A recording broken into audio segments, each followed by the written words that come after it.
오늘도 주님의 말씀을 통해 하나님 나라를 누리는 복된 성도들 되시기를 주님의 이름으로 축원합니다. 지금 본문의 말씀은 바울이 에베소의 장로들을 청하여 그들에게 전하는 고별사이자 설교입니다. 다시 에베소 교인들을 보지 못할 것을 바울은 생각하면서 그들에게 이제 꼭 전해야 할 말들과 안부를 전하며 한 고별사요 설교가 되어지는 것이죠. 앞서서 말했던 부분들은 무엇입니까? 내가 항상 여러분 가운데서 어떻게 행하였는지를 여러분도 안다라는 거죠. 바울은 그만큼 신실하게 그 복음의 사명을 감당했고 에베소 성도들을 사랑하며 섬겼어요. 그러니 너희가 이것을 알지 않느냐? 그러므로 바울이 전한 복음에 대하여 의심하지 말라라는 것이죠. 그리고 이제 본인은 성령에 매여 예루살렘으로 간다라는 거죠. 그러나 그 예루살렘에서 기다리는 것은 부와 명예와 현대가 아니라 오히려 환난과 결박이라는 것을 말하죠. 그러므로 그가 가는 그 길은 뭔가 영광스러운 길은 주님 앞에는 영광스럽지만 세상 사람들이 보기에는 어리석은 길이 되어지죠. 주님의 십자가가 그런 거예요. 세상 사람들이 보기에는 어리석은 것이지만 하나님 앞에는 영광스러운 길이죠.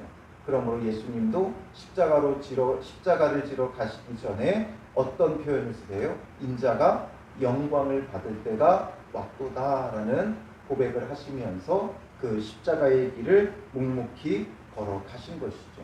그러므로 이것을 왜 밝혀요? 앞으로의 바울의 행보이고 그가 당할 일이기도 하지만 이것이 바로 주님의 제자된 자들이 가는 길이라는 거예요. 그러니 너희도 앞으로 어떤 환난과 핍박이 다가온다 할지라도 이상한 일 당한 것처럼 이상히 여기지 말라는 것이죠. 이것이 주님의 길이고 그 제자들이 가는 길이다라는 것을 밝혀주는 거예요. 그러므로 자기가 정말 유명한 고백을 하죠. 24절에 내가 달려갈 길과 주 예수께 받은 사명 곧 하나님의 은혜의 복음을 증언하는 일을 마치려 하면은 나의 생명조차 조금도 귀한 것으로 여기지 아니하노라 고백하죠. 바울이 자기의 사명을 뭐라고 표현해요? 내가 달려갈 길, 달려간다는 거예요.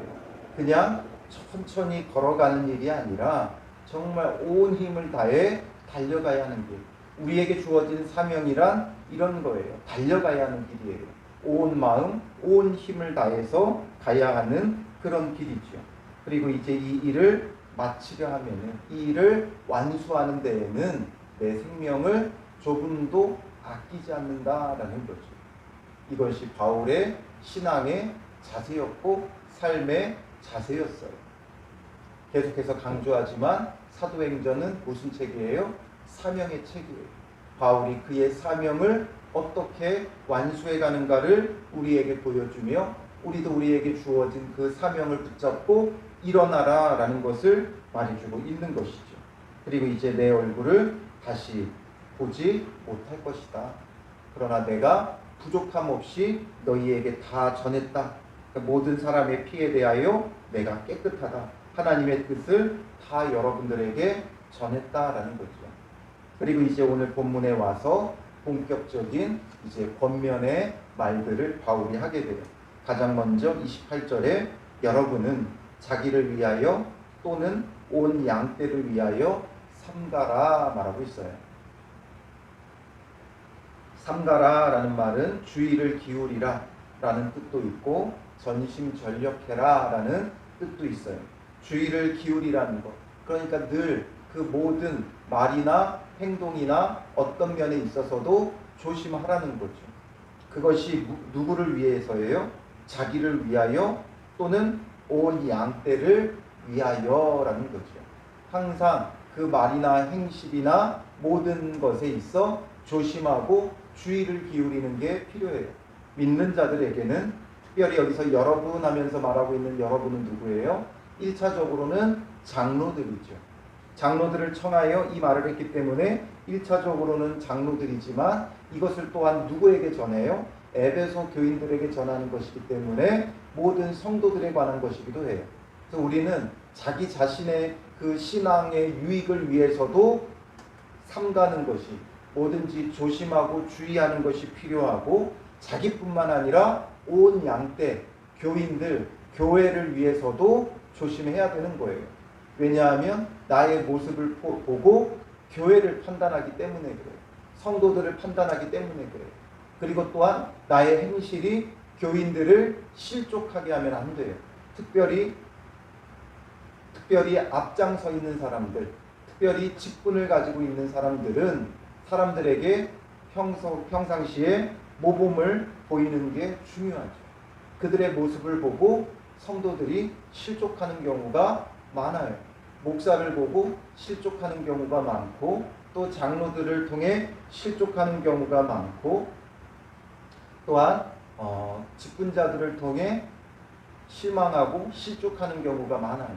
그러므로 내게 주어진 직분을 따라 먼저 자기를 위하여 그리고 온 양떼 성도를 위하여 우리는 말과 행실과 신앙에 있어서 삼가해야 돼요. 모든 것이 가하나 모든 것이 유익한 것이 아니에요. 내가 해도 된다 할지라도 이것이 정말 유익한가, 내 영혼에 유익하고 또 교회에 유익한가, 이것을 생각하면서 우리의 말과 행실을 조심해야 되는 거죠. 우리는 말할 수 있는 자유가 있어요. 그렇다고 해서 아무 말이나 하면 안 되죠. 말을 조심하고 주의해야 돼요. 그리고 행실을 조심하고 주의해야 돼요.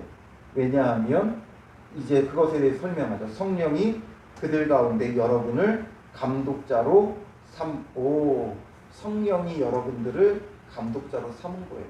이 장로들을 누가 세웠어요? 바울이 세웠어요. 바울이 에베소에서 사역을 하면서 장로들을 세웠지만 그것은 바울이 세운 게 아니라 성령이 세우셨다라는 거죠. 그리고 하나님이 자기 피로 사신 교회를 보살피게 하셨느니라. 그의 아들 예수 그리스도의 피값으로 사신 그 교회를, 그 귀한 교회를 이들에게 맡겼다라는 거예요. 장로, 감독자, 목자 이런 표현들이 이 초대교회 때에 많이 등장하게 되어지는데 그것들이 어떤 의미냐 하면 그냥 분별 없이 그냥 사용했어요. 아직 교회 안에 어떤 직분이나 제도가 완전히 마련되어져 있지 않았기 때문에 지도자의 위치에 있는 사람들을 때로는 장로라고도 부르고 때로는 감독이라고도 부르고 때로는 목자, 교사 이렇게도 불렀어요. 근데 그것이 뭔가 딱딱 구분되어 있는 직분이 아니라 그 당시는 교보적으로 그냥 바꿔서 이렇게도 쓰고 저렇게도 쓰고 지도자들에 대해서 말하는 거예요. 그러니까 교회의 직분자들, 교회에서 직분을 맡긴 이유는 바로 다 이런 이유 때문이죠. 성령이 감독자로 삼으신 것이고 하나님이 자기 피로 사신 교회를 보살피게 하신 거예요. 그러니 우리의 말과 행실에 있어서 조심해야 되는 것이 마땅하죠. 그게 나에게도 유익하지만 교회에도 유익이 되어지는 거예요. 그리고 이제 29절에 내가 떠난 후에 사나운 이리가 여러분에게로 들어와서 그 양떼를 아끼지 아니하며, 사나운 이리는 누구를 말하겠어요? 이단을 말하죠. 잘못된 교리를 가지고 와서 그들을 얽어매는 거예요. 신앙생활 이렇게 해야 된다, 저렇게 해야 된다, 이거 잘못됐다, 저거 잘못됐다, 이렇게 말하는 사람들이죠. 그러니까 결국 이단들이 말하는 건 다 잘못됐다는 거예요. 그거 아니다, 그거 잘못된 거다 하면서 뭔가 진리를 말하는 듯이 말하지만 사실상은 그들의 잘못된 교리로 사람을 얽어매는 거예요. 그리고 또한 30절에 또한 여러분 중에서도 제자들을 끌어 자기를 따르게 하려고 어그러진 말을 하는 사람들이 일어날 줄을 내가 노라. 사나운 이리는 외부로부터 들어오는 이단들이라면 지금 30절에서 말하는 건 여러분 중에서도 라고 말하죠. 여러분 중에서도. 다른 이단이 아니라 교인들 가운데 제자들을 끌어 자기를 따르게 하려고 자기의 제자를 만드는 자들이 있다는 거예요. 즉 선동하는 자들이죠. 교회 안에서 선동하면서 자기 편으로 끌어들이는 자들이 있어요. 파당을 짓고 정치질을 하고 자기의 그 수하에 두고 사람들과 다투는 일을 벌이는 자들이 있죠. 그리스도의 제자가 아니라 자기의 제자를 만들어요. 그러니까 편을 갈라 싸우게 되어지는 것이죠. 그래서 이런 자들, 이단뿐만 아니라 외부적인 문제뿐만 아니라 내부적으로도 이런 일이 발생한다는 거예요.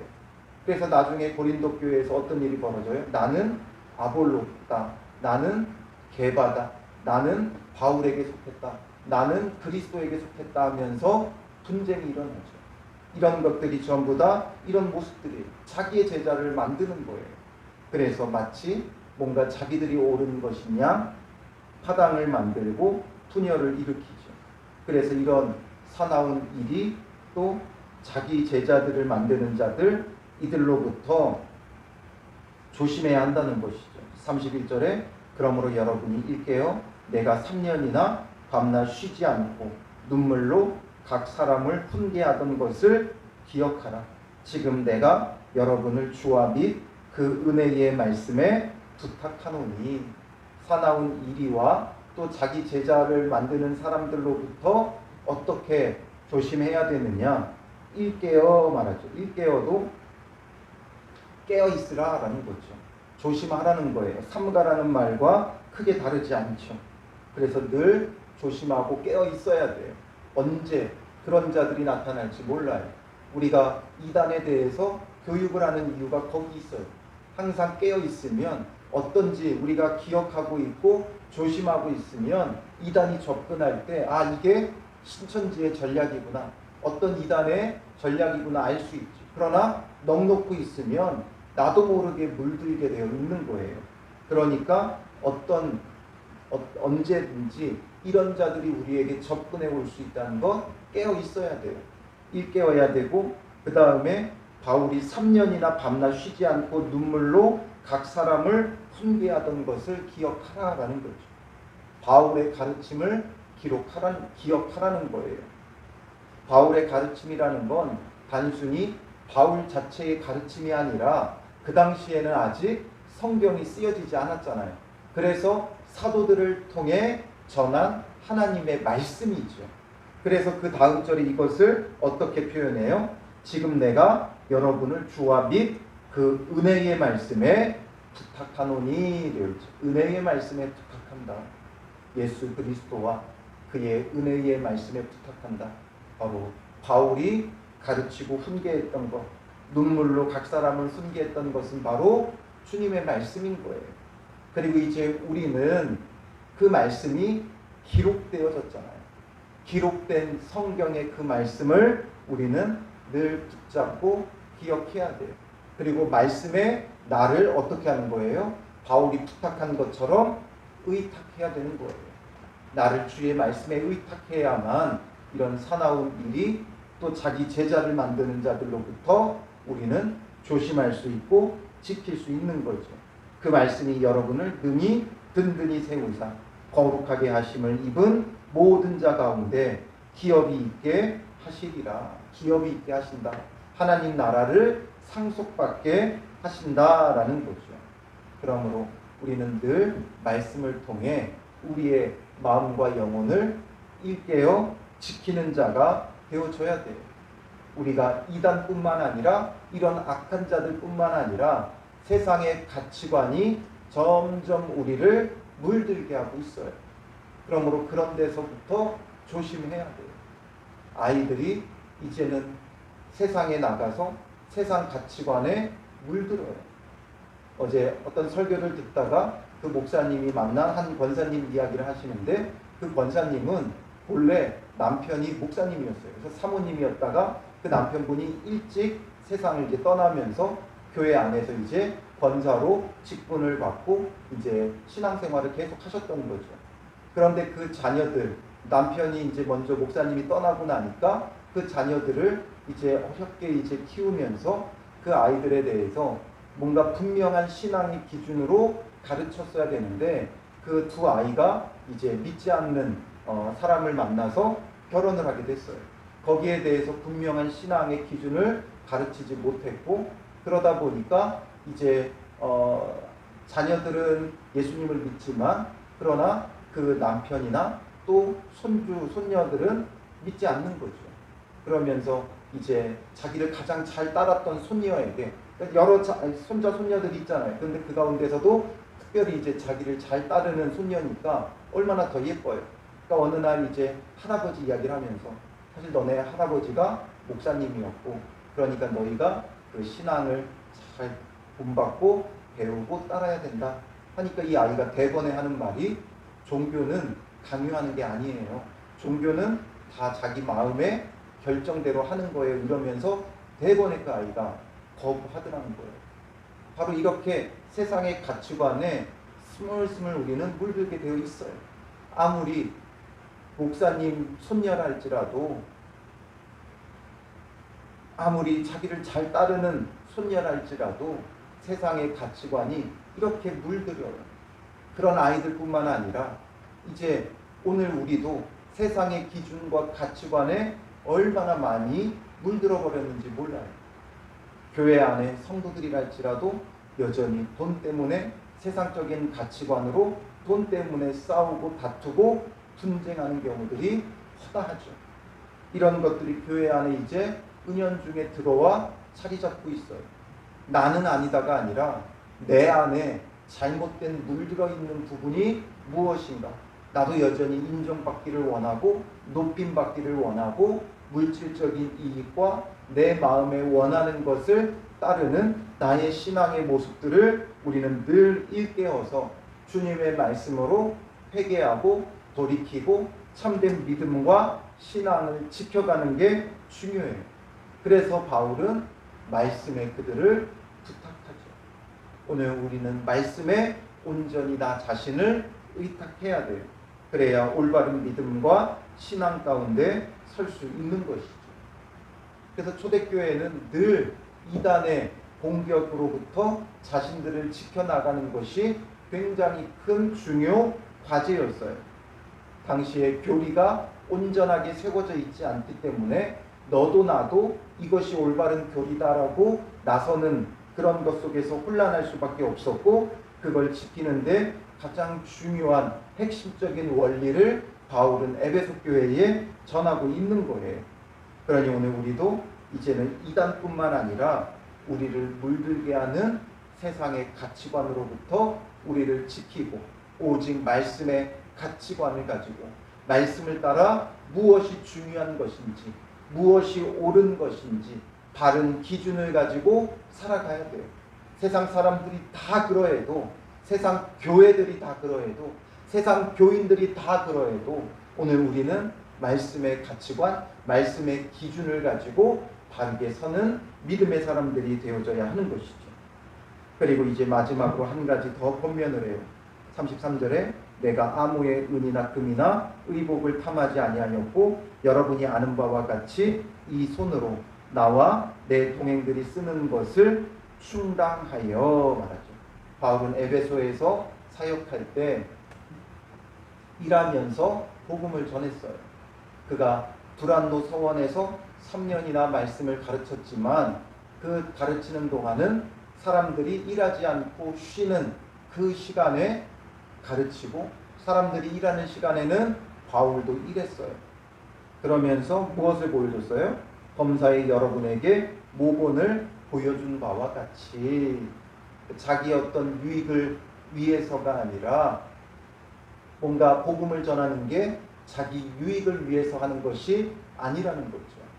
내가 어떤 이득을 얻기 위해서 마치 헬라 철학자들처럼 강연하고 돈 받는 자기의 어떤 이익을 위해 이런 일을 하는 것이 아니다라는 것을 자기의 어떤 그 신실성을 증명하기 위하여 사람들에게 의탁하지 않고 직접 그곳에서 수고스럽더라도 텐트 짓는 일을 하면서 그가 복음을 전했다라는 거죠. 그러니 이것이 나의 이익과 유익을 위한 일이 아니라는 거예요. 우리는 자기 이익과 유익을 위해서 신앙생활을 하죠. 그러나 시작은 그렇게 되어졌을지라도 이제 그것이 점점 말씀의 가치관으로 변하면 나의 이익과 유익이 아니라 하나님의 뜻을 따라 주신 사명을 통해 주님께 영광이 되게 하고 또 믿지 않는 영혼들을 구원하는 일을 감당하는 것이죠.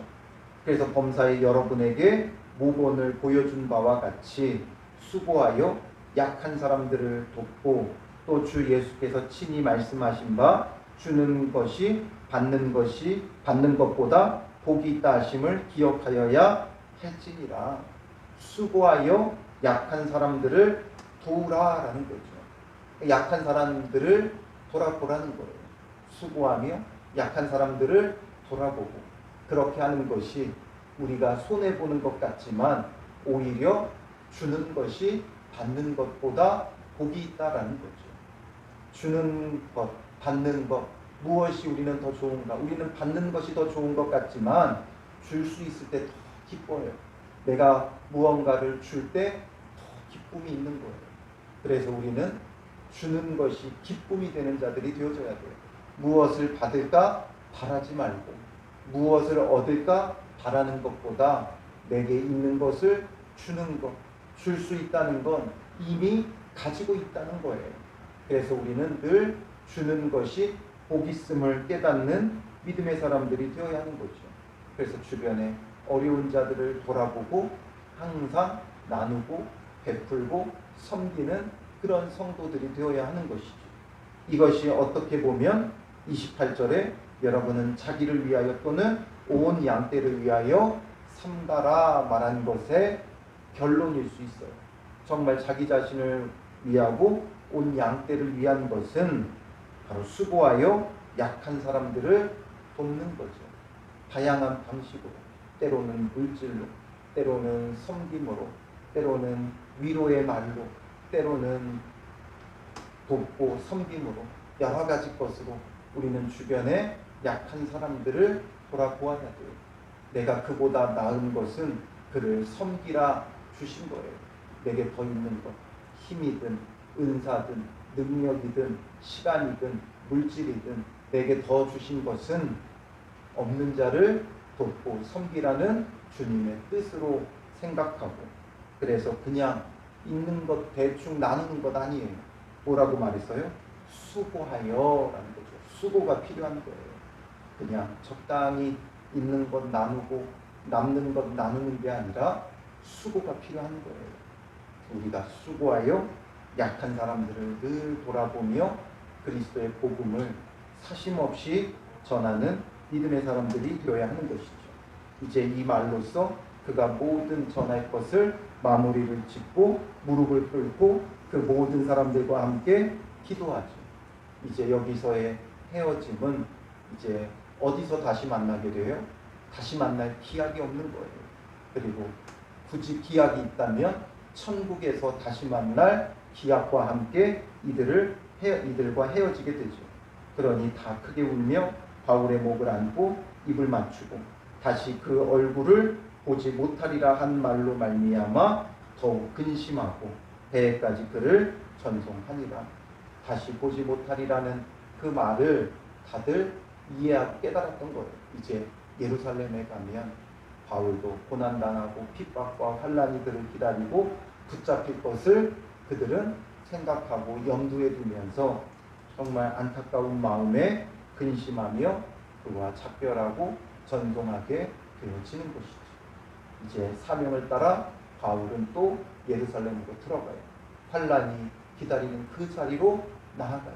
그것이 그의 사명이기 때문에 그런 것이죠. 그러므로 우리도 우리에게 주신 자리 거부하지 말고 회피하지 말고 떠나려 하지 말고 그 자리를 지키며 복음의 증언자, 증거자들이 되어져야 하는 것이죠. 그러므로 오늘 하루도 주님께서 보내신 곳 회피하지 마세요. 떠나려고 애쓰지 마세요. 그곳을 지키는 자가 되세요. 어려울수록 힘들수록 더더욱 그 자리를 지켜야 돼요. 가정을 지키고 학교를 지키고 일터를 지키고 보내신 교회를 지키고 우리는 늘 지키는 자가 되어줘야 돼요. 어렵고 힘들다고 더 편한 자리 찾으면 결국에는 그 자리에서 더 큰 어려움을 맞게 되어 있어요. 그러니 주신 자리, 주님께서 내게 주신 사명의 자리라는 것. 어디로 가야 될까가 아니라 지금 있는 자리가 사명의 자리예요. 어디를 가야 되는 것 아니에요. 내게 주어진 삶 자체가 사명의 자리예요. 그러므로 오늘 하루도 그 사명의 자리, 주님 안에서 말씀을 의지하며 잘 지켜나가는 믿음의 사람들 되시기를 주님의 이름으로 축원합니다. 기도하겠습니다. 살아계신 아버지 하나님, 바울이 자기의 사명의 자리를 찾아 달려나아가는 것을 우리가 보게 됩니다. 자기 생명조차 아끼지 않음을 보게 됩니다. 주님, 오늘 우리에게 주신 사명의 자리 잘 감당하게 하시고 곁에 있는 약한 사람들을 수고하여 돕는 믿음의 사람들 되게 하시고 받는 것보다 주는 것이 복 있음을 깨닫고 늘 나누며 베풀며 그 사명의 자리 잘 지켜나가게 하옵소서. 여전히 우리의 이러한 성경적 가치관을 흔드는 아버지 하나님, 세상의 가치관이 우리 자신에게 또 알지 못하게 물들고 있사오니 세상의 가치관에 물들지 말게 하시고 잘못된 것들에 흔들리지 말게 하시고 오직 말씀에 우리 자신을 의탁하며 바른 말씀의 기준으로 주님을 전하며 증거하며 우리의 신앙을 지키게 하옵소서. 우리가 삼가는 자 되어 우리의 말과 행실을 주의하는 자들 되게 하시고 힘써 주의 말씀에 순종하며 약한 사람을 수고하여 돕는 믿음의 사람들 되게 하시고 우리를 통해 예수 그리스도가 전해지고 증거되며 드러나게 하여 주시옵소서. 오늘 하루도 주신 사명의 자리, 삶의 자리 주님 안에서 수고하며 감당하는 믿음의 사람들 되게 하여 주실 줄 믿사오며 예수님의 이름으로 기도합니다. 아멘.